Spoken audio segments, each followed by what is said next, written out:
Oh, I think I may have done a bad thing. I think I may have ruined my kick drum.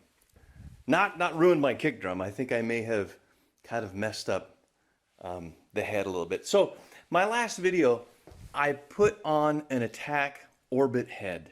These are the best heads I've ever seen, the most innovative head I've seen on the market. It's a solid head on the outside. On the inner side, it's a double head. On the inner side, well, I'll just show you. It's got ported holes, but they don't go through. The outside head is a solid head. On the black ones that are normally the resonant head, they have a hole cut through it for putting the mic through it. Well, I didn't want the black heads on this kit, on this nice see-through blue Vistalite drum set. I wanted the white heads on the outside. Well, those don't come with a ported hole. So there was a video, last video, I went ahead and I cut the ported hole, and I think I ruined it. And here's why. The science behind these heads is when you play, right, if there's no air movement between the two heads, oh, my hair's all messed up. If there's no air movement between the two heads, they will resonate together and they will continue to ring and they won't dampen each other. And so people put felt strips and they put pillows and they put all sorts of different things inside their drum sets to try to stop that ring, to try to stop that bass drum ring, to get the right amount of muffle and the right amount of ring. And these heads do it perfect. Why? Because when you strike the head, the inner head can move away because air can move through those holes and it can ring for a second, and then that inner head touches the outer head and stops the ring.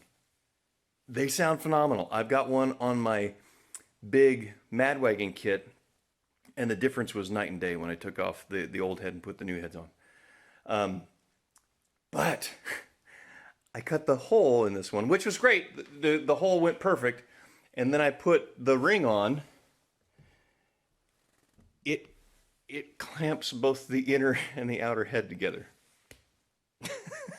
I think I may have messed up a little bit. And to top that off, really, to top it off, I did something else kind of silly.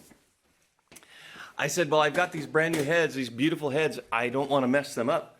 So I should put an impact pad on them. I should put a wear pad so that, because I play with hard beaters, I don't want it to scar up the head and put a hole through the head. So this is what I did. I put see if you guys can see it, the Gibraltar double click pad on there. Emphasis on click. That's not an impact pad. That's another percussive device. It's not like a Kevlar pad or another Mylar pad or anything like that. This, I was in a hurry.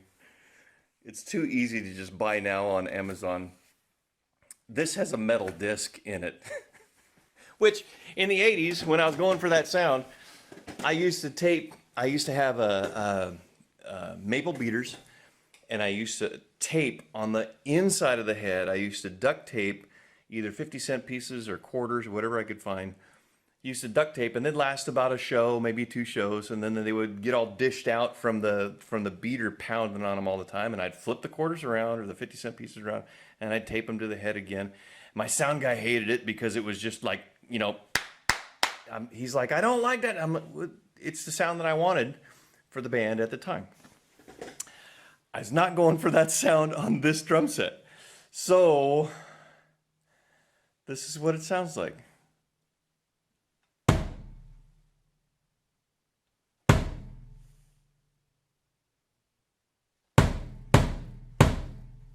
Oh. Hey, I kind of like that. I think that may just work.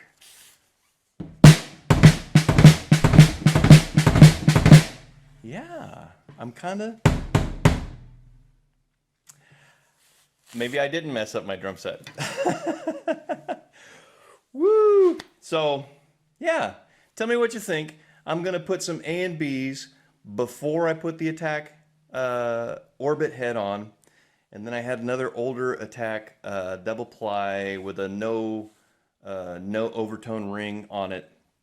I had on it on this drum set for like 15, 20 years, which this set's been in storage for more than 10 years. Anyway, long story. I'll try to do some A and B at the end of the video, and let me know in the comments what you guys think. And if you wouldn't mind, would you hit subscribe? Ding that bell, because I would love to be able to show you what we're going to be doing with this hodgepodge of a room as we try to convert it into a little bit of a live music space. And we're going to be doing some singing drum covers down here, if I can speak, and some live music and some live streams and all sorts of different stuff. So